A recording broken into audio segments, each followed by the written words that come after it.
The scorching sun struck Tumble Creek like a branding iron, making the air shimmer above the wooden planks of the main street.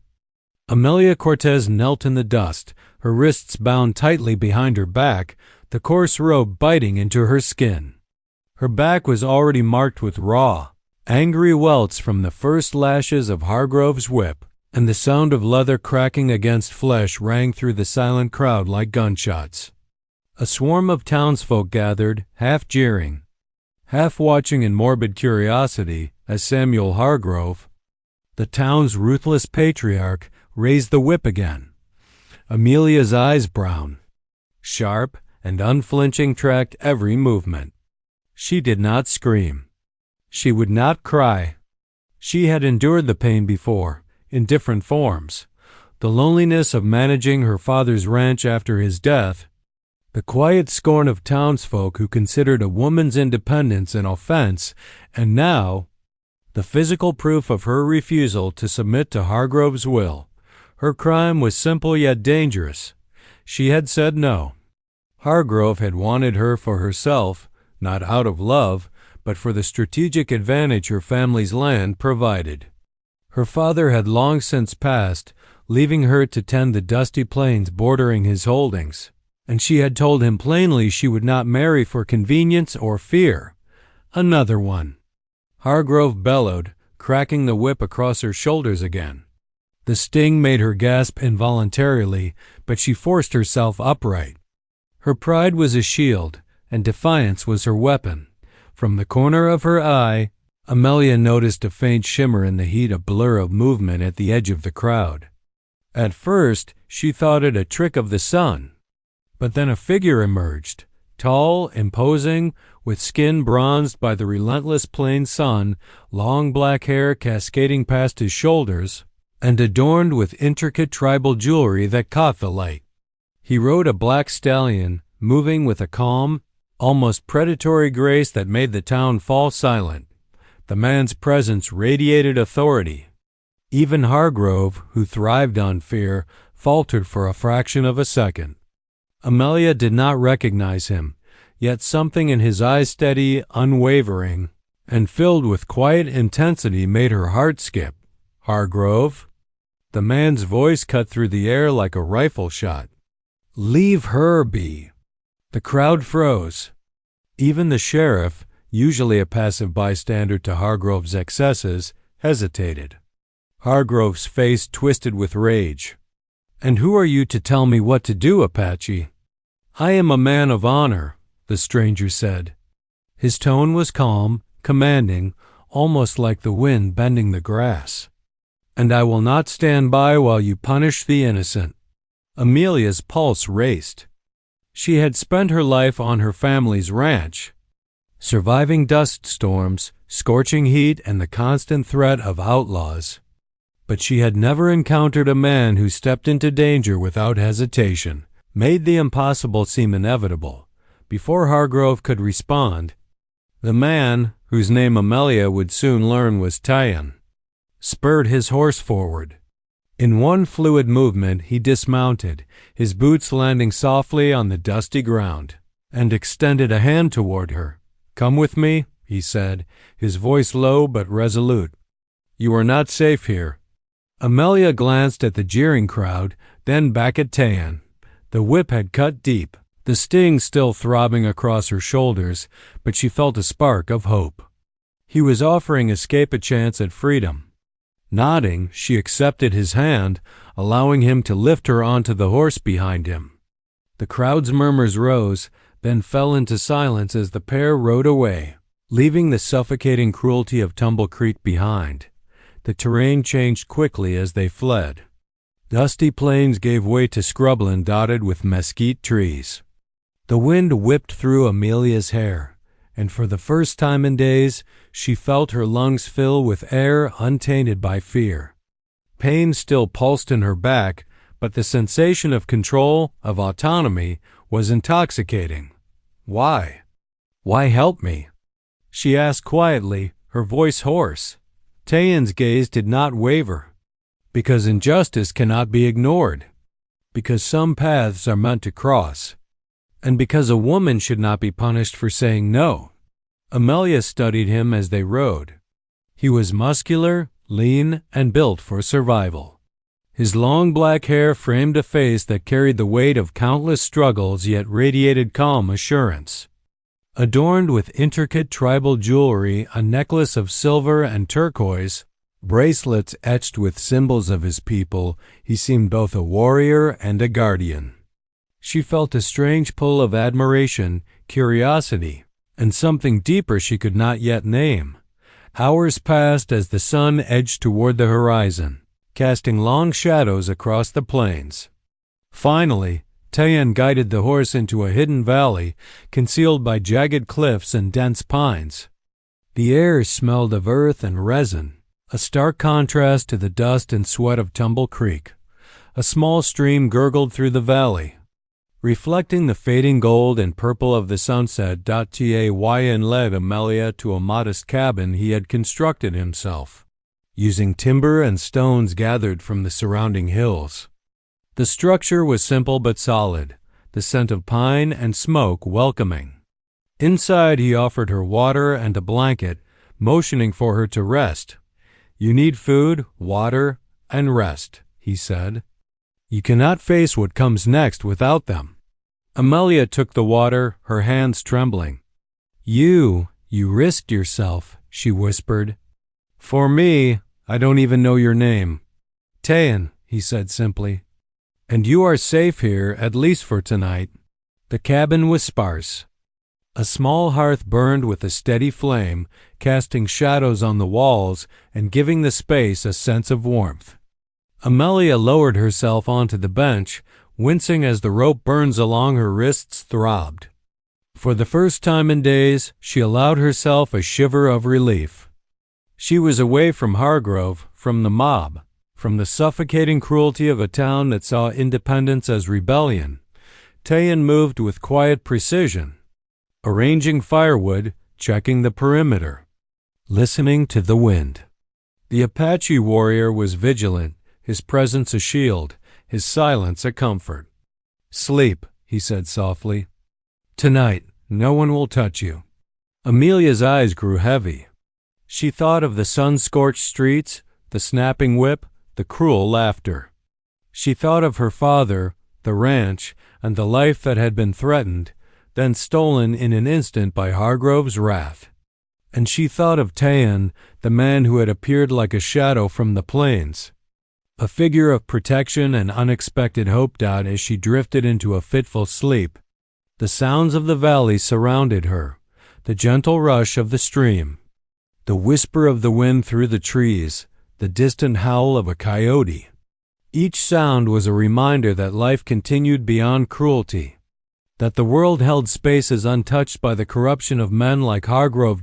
In her dreams, she saw herself riding through the valley, the wind in her hair, free and unbroken. And through it all, the figure of Tayan rode beside her, unwavering, a promise of something new, a life where choice, courage, and perhaps even love could exist beyond fear. By dawn, Amelia awoke with her body still sore but her spirit unbroken. The whip marks remained, red and angry, a testament to the injustice she had endured, yet they also reminded her of her defiance. She had survived, and with Tayan's guidance she might thrive. Outside, the sun rose over the valley, painting the cliffs in gold and amber. Tayan was already awake, scanning the horizon. He turned when Amelia stepped outside, offering her a simple nod. "The world beyond the valley is dangerous," he said. "Hargrove will not forget. But here for now, you are safe." Amelia looked at him, seeing not just a protector, but a man who had chosen to act where others had cowered. "Thank you," she said simply. He inclined his head, eyes steady. "Rest now," he said.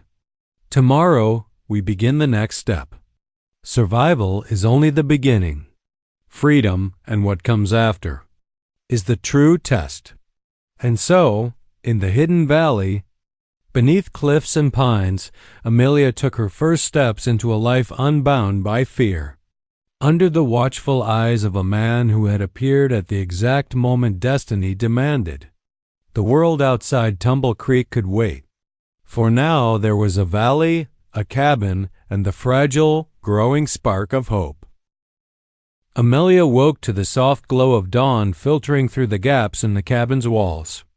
The chill of the night had receded with the first warmth of sunlight, but her body ached, muscles stiff from the ride and from the lingering pain of the whip. She rose slowly, wincing as her back protested, and stretched her arms toward the small window, watching the valley outside stir with life. The stream sparkled in the morning light, and birds darted through the pines, their calls echoing across the cliffs. For the first time in days, Amelia felt a semblance of peace. Tayan had already risen, tending to the fire and arranging supplies with careful, precise movements. The rhythmic sound of wood scraping against stone as he sharpened a knife reminded her that life here was disciplined but purposeful. He glanced at her over his shoulder, his dark eyes meeting hers. "You slept well?" he asked, though his tone suggested he did not expect a full answer. "Better than I have in weeks," Amelia admitted, rubbing the stiffness from her shoulders. "Though my back will remind me of Hargrove for some time." She offered a small, wry smile. Tayan's expression softened, though his movements remained deliberate. "It will heal," he said, "and soon it will only be a memory. But we must focus on what comes next. Hargrove will not forget your escape. Neither will the town." Amelia nodded, the weight of reality settling back onto her shoulders. Freedom was not guaranteed here. Even in this secluded valley, danger could find them. She had always relied on her wits, her strength, and the trust of those who deserved it. Now, with Tayan by her side, she realized that survival meant learning to trust someone else completely, a frightening yet necessary step. They began the day by preparing food and gathering water. Tayan showed her which plants were safe to eat, how to find fish in the stream, and where to collect firewood without disturbing the delicate balance of the valley. Amelia marveled at his knowledge, his instincts honed by years living in the wilderness. Yet, despite the harshness of the land, there was beauty here, the subtle rustle of leaves, the way sunlight spilled across the cliffs, the quiet rhythm of life that persisted even in isolation. As they worked, Amelia found herself opening up in ways she had not anticipated. "I grew up on the ranch," she said softly, stirring a pot of water over the fire. "My father taught me everything, how to ride, how to shoot, how to read the land. But I never imagined I'd have to fight a man like Hargrove to preserve my life." Tayan listened silently, nodding. "Your strength is remarkable. Many would have submitted. Many would have let fear dictate their choices. You did not. That is why you are here." The words struck her more deeply than she expected. For so long, she had carried the weight of expectations, of survival, of being a woman alone in a world that sought to control her. Now, Tayan acknowledged not only her defiance but her ability to endure. Their conversation was interrupted by the distant sound of hooves, carried faintly on the wind. Tayan stiffened instantly, his hand moving toward the bough slung across his back. Amelia's heart jumped, recognizing the sound from years of ranch life, someone approaching fast. "They are coming," he said quietly, eyes scanning the ridges. "Hargrove's men. They have found our trail." Amelia's pulse quickened. "We fight?" she asked, her voice steady despite the rush of adrenaline. Tayan shook his head. "Not yet. We use the valley. We make them come to us. They will not anticipate the terrain, the traps, the knowledge we have." For the next hours, they prepared the valley for defense. Tayan led Amelia to a network of hidden paths, natural alcoves, and vantage points carved into the cliffs. They set up simple alarms with rocks and twigs, teaching each other silent signals and coordinated movements. Amelia learned quickly. her agility and intelligence making her a capable partner in Tayan's strategy. As the sun dipped lower in the sky, the first of Hargrove's men appeared on the horizon. A dozen figures, mounted and armed, moving with the confidence of those who believed they were superior. Tayan and Amelia watched from the cover of the cliffs, hearts pounding but determination unshaken. The confrontation began with small skirmishes, a rock dislodged to startle a rider, a hidden branch to trip a horse. Hargrove's men were frustrated, unprepared for the cunning of the valley. Amelia felt a rush of exhilaration as she realized she was not merely surviving, she was actively shaping the outcome.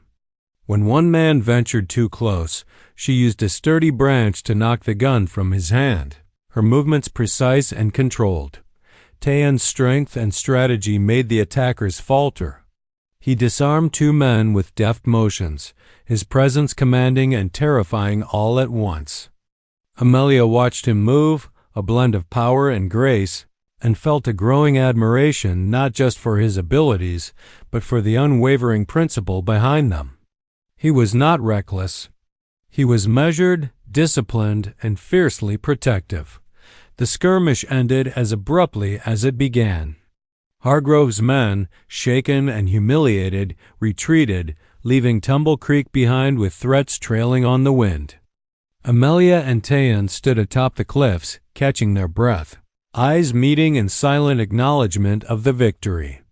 "You fought well," Tayan said, finally lowering his bow. "But they will return. Hargrove is relentless." Amelia's chest heaved from exertion and relief. "Then we prepare. We do not run. We endure. We survive." They spent the next day reinforcing their defenses, gathering food, and learning more about each other. Amelia shared stories of her childhood, of the ranch, of her father's quiet strength. Tayan spoke of the plains, his tribe, and the years he had spent wandering, seeking work and justice. Through shared stories and shared labor, trust grew, delicate but undeniable. By nightfall, the valley felt almost like a home. The fire flickered warmly between them, casting shadows across the cabin walls. Amelia tended to the small wounds she had acquired during the skirmish, cleaning cuts and bandaging bruises, while Tayan checked traps and perimeter lines. The rhythm of their cooperation, the unspoken understanding, created a quiet intimacy neither had anticipated. Amelia caught herself staring at Tayan as he worked. His movements were deliberate, strong, and precise. Yet there was a gentleness in his care for the land, for the valley, and for her. She realized she had begun to trust him completely, not just as a protector, but as a companion, someone whose presence made the isolation of the wilderness feel less lonely, more purposeful. Tayan noticed her gaze and offered a rare, small smile. "Rest now," he said. "Tomorrow we scout further. We cannot wait for them to strike again." Amelia nodded, settling by the fire. She felt the exhaustion of the past days catch up with her, the adrenaline giving way to weariness. Yet even in sleep, her mind was alert, imagining the valley's cliffs, the hidden paths, and the strategies they might employ if Hargrove returned. In the quiet of the night, as the stars blinked cold and distant above, Amelia felt something she had not experienced in a long time: hope. She knew the path ahead would be fraught with danger, but she also knew she was no longer alone. Tayan's presence was more than protection. It was a partnership, a lifeline, and perhaps the beginning of a bond neither could yet name. When the wind whispered through the pines and the stream gurgled softly, Amelia allowed herself to imagine a future where she was not defined by fear or cruelty, but by choice and courage. The valley, the cabin, and the man beside her were the first steps toward that future. And as long as they had each other, she knew they could face whatever came next: Hargrove, the lawless world, and the trials of the frontier itself. Dawn would come again, bringing new challenges, new dangers, and new victories. But for now, Amelia rested, her body healing, her spirit strengthening, and her resolve uncheckable. She had survived Tumble Creek, defied Hargrove, and found an unexpected ally in Tayan. And in that quiet valley, she began to believe that freedom, justice, and even love were not just dreams, they were possibilities. The morning air in the valley was crisp, carrying the faint scent of pine and damp earth. Amelia awoke to the soft murmur of the stream, the sunlight spilling gold across the cabin floor. She stretched, careful of her still healing back, and glanced outside at the cliffs rising like silent sentinels around the hidden valley. It had been days since Hargrove's men had retreated, but Amelia's intuition, sharpened by fear and experience, told her the respite would not last long. Tayan was already awake, moving with quiet efficiency. He checked the perimeter, scanning the distant ridges with narrowed eyes, his hand resting on the bough slung across his back. Amelia watched him for a moment, noticing the way his long black hair caught the morning light, the tribal jewelry glinting faintly. He exuded a calm strength, one that reassured her even as the shadows of danger loomed. "They will return," he said without turning. "Hargrove will not forget. And this time he will come better prepared." Amelia nodded, swallowing a rising fear. "Then we cannot wait. We need a plan, a way to face them if they come back." Tayan turned his gaze to her, his eyes dark and steady. "We use what we know. The valley favors us. We know every hidden path, every cliff, every stream crossing. They will not." They spent the day scouting the valley, mapping escape routes, and reinforcing their hidden positions. Amelia moved with surprising agility, her familiarity with horseback riding and terrain from her ranch days making her a capable partner. She learned to read the subtle signs of the land, the shift in the wind, the tracks in the dirt, the slight disturbance of leaf skills that had kept her alive on the plains before and now saved them from potential ambushes. As they worked, Amelia felt a strange shift within herself. The fear and pain from Tumble Creek were still there, etched into her body and mind, but they were being replaced by determination and purpose. She was no longer simply surviving. She was preparing to confront the forces that sought to control her. And beside her, Tayan's presence made her feel not just safe, but capable. By late afternoon, the distant sound of hooves echoed faintly across the ridges. Tayan froze instantly, crouching behind a large boulder.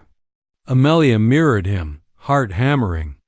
As figures appeared on the horizon, more men than before, mounted and armed, moving with the certainty of those who believe they would prevail. "They have come," Tayan whispered. "We cannot avoid them this time." Amelia clenched her fists, her jaw tight. "Then we fight. If they want to take me back to Hargrove, they'll have to go through us both." Tayan nodded, his expression grave. "Stay close. Move when I signal. Every advantage counts." The first engagement was chaotic but calculated. Using their knowledge of the terrain, Tayan and Amelia created diversions, tripping horses, dislodging rocks, and startling the attackers. Amelia's quick reflexes allowed her to disable a man who tried to charge them directly, her small knife slicing through a strap and sending his weapon clattering to the ground. Tayan moved with precision and power, disarming two men before they could raise their guns. The attackers were frustrated, their confidence wavering. Tayan's knowledge of the valley gave him the upper hand, but Amelia realized that their survival depended on more than just strength. It required strategy, patience, and a willingness to endure hardship. Together, they forced Hargrove's men into traps and ambushes, their teamwork seamless and instinctual. Hours passed in tense skirmishes. The sun moved across the sky, shadows lengthening as Hargrove's men began to retreat, wounded and humiliated. Amelia's body ached, sweat mixed with dust on her skin, and her hands were scraped and blistered. Yet she felt a surge of pride. They had not only survived, they had won. When the dust finally settled, Tayan approached Amelia, his eyes scanning the horizon for any sign of the enemy. "They will regroup," he said. "Hargrove will come again, perhaps with more men. This is only the beginning." Amelia, exhausted but unbroken, met his gaze. "Then we prepare. We do not run. We endure, and when the time comes, we will stand." That evening the valley was quiet except for the crackling fire.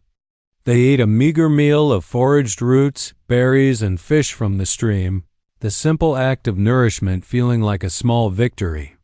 Amelia tended to her bruises and scratches, and Tayan cleaned and sharpened their weapons. His hands steady despite the tension lingering in the air as the firelight flickered across the cabin walls. Amelia felt compelled to speak. "Why me?" she asked softly. "Why risk yourself for someone you barely know?" Tayan paused, looking at her with a mixture of solemnity and intensity. "Because you are strong. Because you defy injustice. Because I do not stand idly by when someone is harmed for standing up for themselves. And because, perhaps fate brought us together." Amelia studied him, the weight of his words sinking in. She had survived cruelty, injustice, and fear, but never had someone placed themselves so completely in her defense. There was a quiet nobility in his actions, a depth of honor that contrasted sharply with Hargrove's arrogance. The night grew darker, the fire reduced to embers, and Amelia felt a rare sense of comfort in the presence of Tayan. They shared the cabin in companionable silence, the rhythm of the wilderness outside their only company.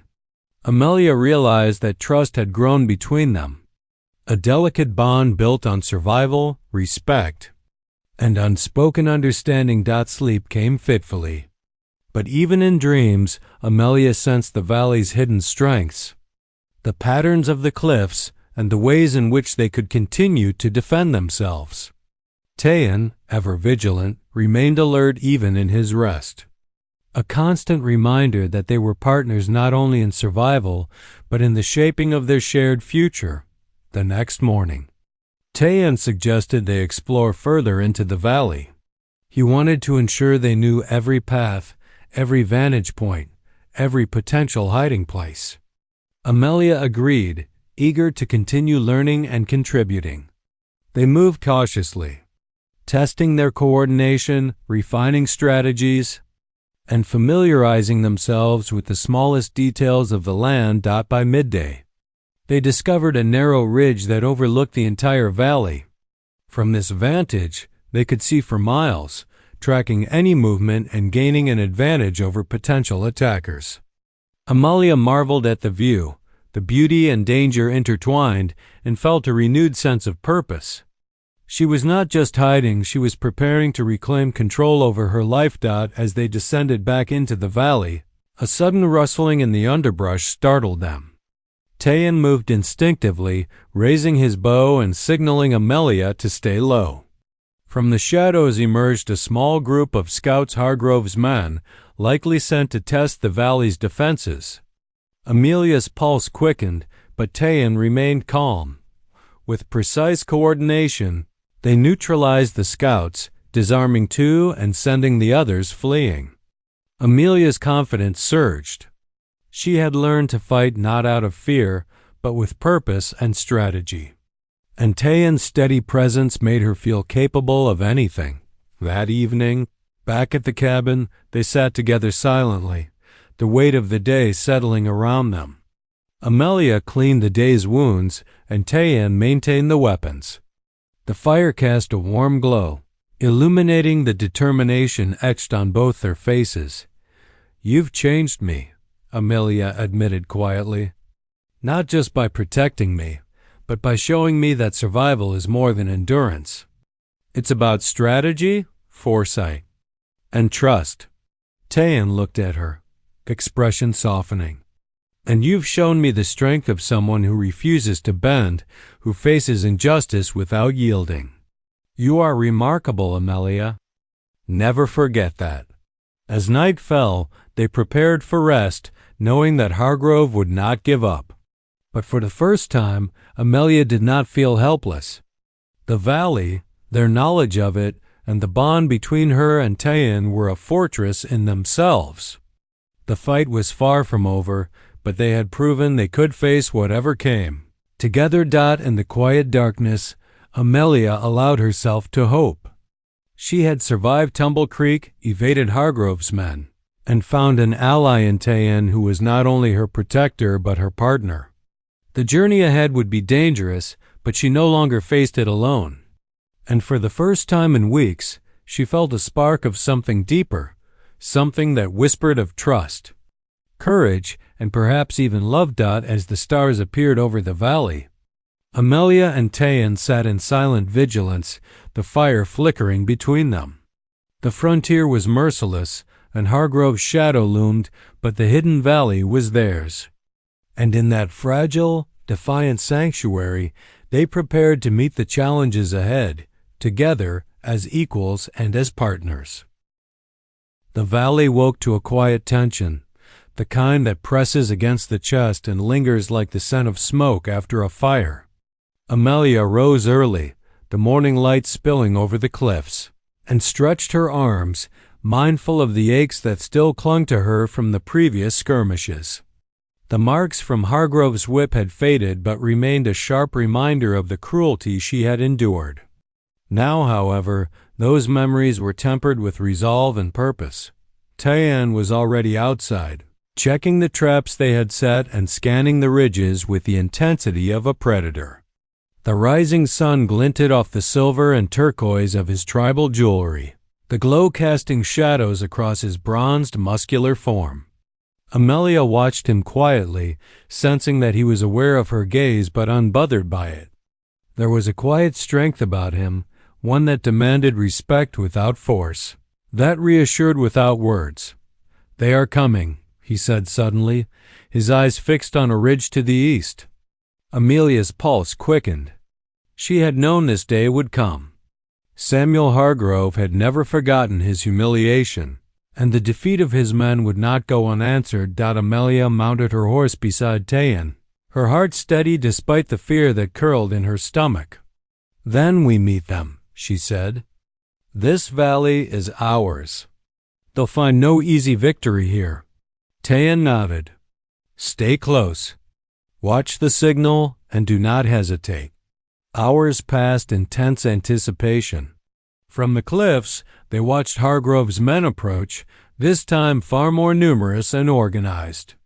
The dust kicked up by the horses swirled like a brown storm, and the sound of hooves was a drumbeat of impending conflict. Hargrove himself rode at the front, a cruel smile on his face, his eyes scanning the horizon for Amelia. The battle began with a strategy honed over days. Tayan used the cliffs and hidden paths to split the attackers into smaller groups. Amelia, moving with skill and precision, created diversions and set up makeshift alarms to alert them to approaching men. The valley became a maze of confusion for Hargrove's men, who were unprepared for the cunning of their adversaries. Rocks dislodged from cliffs, sudden sounds from hidden alcoves, and the skillful maneuvers of Amelia and Tayan sent waves of panic through the attackers.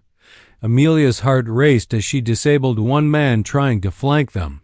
Her knife cut through a strap, sending his weapon clattering to the ground, and she forced him back with the flat of her blade.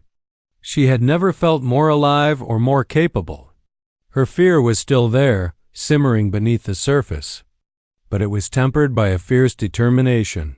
Tayan moved like a force of nature, his long black hair flowing with every motion, the tribal jewelry catching the sunlight as he disarmed and redirected the attackers with a calm precision that belied the chaos around them.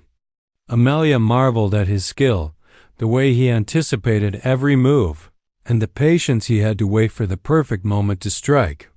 Together, they were more than a pair. They were a force the attackers could not overcome. Hours of tense combat passed. The attackers began to falter, confusion spreading through their ranks. Hargrove's confidence wavered as he realized the valley was no ordinary battleground. Every maneuver they attempted was anticipated or countered. By late afternoon, the skirmish had reached its climax. Amelia and Tayan forced Hargrove's men into narrow passages where they could be neutralized one by one. The valley, once a hidden refuge, had become a trap for those who sought to impose cruelty and control. Finally, Hargrove himself was confronted. He charged with fury, but Tayan intercepted him, their strength evenly matched. Amelia stood nearby, her hand steady, ready to intervene if necessary. Hargrove sneered, trying to assert his dominance, but the fire in Amelia's eyes met his arrogance head-on. "You will not control me," she said, her voice firm and unwavering. Tayan disarmed Hargrove with a swift movement, and for the first time, the man who had caused so much pain was rendered powerless. His pride shattered, his threats hollow. Hargrove had no choice but to retreat, his men scattered and defeated. The valley was silent once more, save for the labored breaths of those who had fought to protect it. Amelia sank to the ground, exhausted but victorious. Her body throbbed with the effort of the day, her muscles tense and sore, yet a sense of triumph coursed through her. She had endured, fought, and survived, and in doing so had reclaimed her autonomy and her life. Tayan approached her. Kneeling beside her, his eyes filled with quiet admiration. "You are remarkable," he said softly, "not just in strength, but in courage, in defiance. You have faced cruelty and emerged stronger." Amelia looked up at him, the exhaustion in her eyes tempered by relief. "I couldn't have done it without you," she admitted. "You stood by me when everyone else turned away. You protected me when I had no one else to trust." Tayan's expression softened, and he reached out, brushing a strand of hair from her face. "You don't owe me anything," he said. "I did what was right. And I did it because I saw your spirit, the same spirit that refuses to bow to injustice." The sun began to dip behind the cliffs, casting long shadows over the valley. The warmth of the fading day mingled with the cool air, and for the first time since her punishment in Tumble Creek, Amelia felt a sense of calm wash over her. The valley had become more than a sanctuary. It had become a home, a place of refuge and possibility. As night fell, they returned to the cabin. The fire flickered warmly, illuminating the walls and the exhaustion etched on their faces. Amelia tended to her wounds, cleaning scrapes and bruises, while Tayan checked and maintained their weapons. The routine was familiar, comforting, a reminder that even after chaos, there could be order, stability, and care. Amelia felt a stirring in her chest, a quiet acknowledgement of something that had grown between them over these weeks of survival and struggle. Tayan's presence had become more than protection. It had become partnership, trust, and perhaps the early seeds of love. She studied him in the firelight, noting the way his eyes softened as he looked at her, the subtle tension in his body that betrayed care beneath his disciplined exterior. "You've changed me," Amelia admitted quietly, breaking the silence. "Not just by protecting me, but by showing me that I can be more than what the world expects. That I can fight, endure, and choose my own path." Tayan's gaze met hers, unwavering and intense. "And you've shown me the strength of someone who refuses to bow, who stands even when the world seeks to crush them. You are remarkable, Amelia. Never forget that." They sat together in silence for a long while, the fire crackling between them, the stars beginning to emerge overhead.